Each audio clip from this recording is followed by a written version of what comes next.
దేవుడు తన పోలికలో తన స్వరూపంలో చేసుకున్నటువంటి మొట్టమొదటి మానవులైనటువంటి ఆదాము హవ్వలు ఏదెను వనంలో నివాసం చేస్తూ ఉండగా ఒక దినాన హవ్వ దగ్గరకు సాతాను ఒక సర్పముగా రావడం జరిగింది.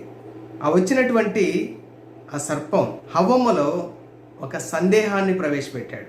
దేవుడు చెప్పినటువంటి మాటల విషయంలో ఇది నిజమా అనేటువంటి ఒక ప్రశ్న హవ్వమ్మకు వేయగా, హవ్వమ్మ మదిలో సర్పము తన కుయుక్తి చేత హవ్వమ్మకు వేసినటువంటి ఆ ప్రశ్న ఇది నిజమా అనేటువంటి ప్రశ్న ఆమె మదిలో ఒక సందేహముగా మారి, దేవుడు చెప్పిన మాటల విషయంలో ఆమె సందేహపడి అపవాది యొక్క మాటలను నమ్మి దేవుడు తినొద్దని చెప్పినటువంటి పండ్లను తాను తినడం మాత్రమే కాదు, తన భర్త అయినటువంటి ఆదాముకు కూడా ఇచ్చి, తద్వారా మొట్టమొదటి దంపతులైన వారిరువురు కూడా ఆజ్ఞాతిక్రమము అనేటువంటి పాపములో పడిపోయి ఆ పాపం ద్వారా మరణాన్ని కొని తెచ్చుకున్నారు. అంటే ఇక్కడ అపవాది అనగా సాతాను తన కుయుక్తి ద్వారా హవ్వమ్మలో ప్రవేశపెట్టినటువంటి సందేహమే వారి యొక్క అవిధేయతకు పాపానికి మూల కారణమైంది.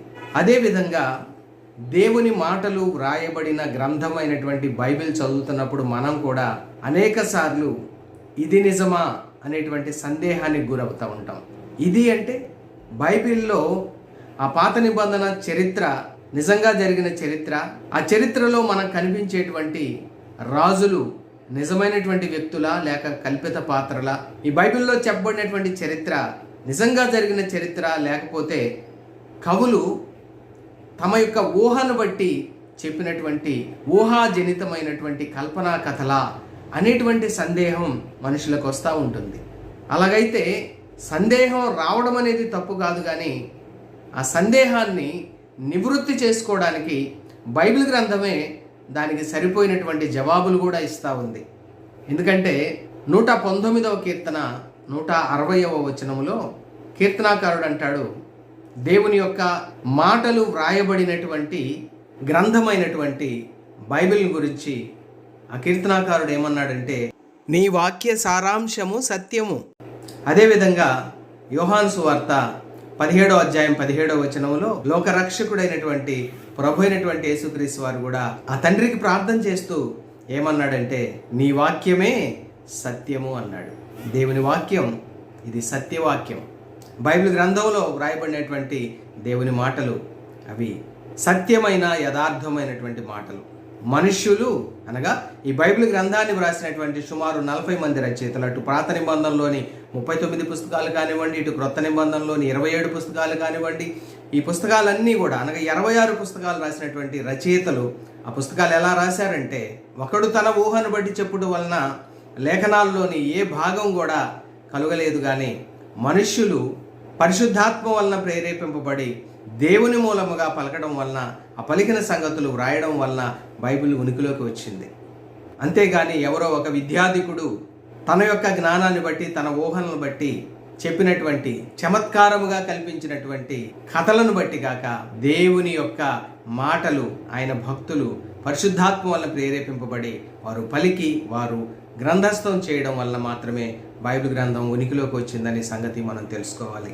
అలాగైతే బైబిల్ని ఉన్నది ఉన్నట్టుగా, బైబిల్లో వెల్లడి చేయబడినటువంటి ప్రభు అయినటువంటి యేసుక్రీస్తు వారిని ఉన్నవాడిని ఉన్నట్లుగా విశ్వసిస్తే అతడు ధన్యుడవుతా ఉన్నాడు.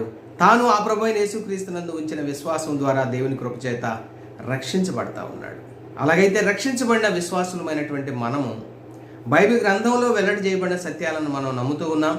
అదే సమయంలో బైబిల్ గ్రంథంలో వ్రాయబడినటువంటి చరిత్ర సంగతులు బైబిల్ గ్రంథానికి వెలుపట అనగా ఎక్స్ట్రా బిబ్లికల్ ఎవిడెన్సెస్ ద్వారా అనేకము లభ్యమవుతూ ఉండగా, ఆ విధంగా పురావస్తు తవ్వకాల్లో లభ్యమైనటువంటి అనేకమైనటువంటి శిలా శాసనాలు, మట్టి పలకల మీద వ్రాయబడినటువంటి శాసనాలు, అనేక శిలా స్తంభాలు, అనేకమైనటువంటి పురావస్తు త్రవ్వకాల్లో దొరికినటువంటి పురాతనమైనటువంటి వస్తువుల ద్వారా కూడా బైబిల్ గ్రంథంలోని చరిత్ర అది ఒకప్పుడు నిజంగా ఈ భూమి మీద జరిగినటువంటి చరిత్రని, అందులో వ్రాయబడినటువంటి యుద్ధాలు సంఘటనలు ఇవన్నీ కూడా ఒకానొక సమయంలో ఆయా కాలాల్లో జరిగినటువంటి యథార్థ సంఘటనలని, బైబిల్లో పేర్కొనబడినటువంటి రాజులు నిజమైనటువంటి వ్యక్తులని, వారు ఆయా కాలాల్లో ఈ భూమి మీద పరిపాలన చేసినటువంటి నిజమైనటువంటి రాజులని మనకి ఈ ఎక్స్ట్రా బిబ్లికల్ ఎవిడెన్సెస్ ద్వారా మనకు వెల్లడి చేయబడతా ఉంది.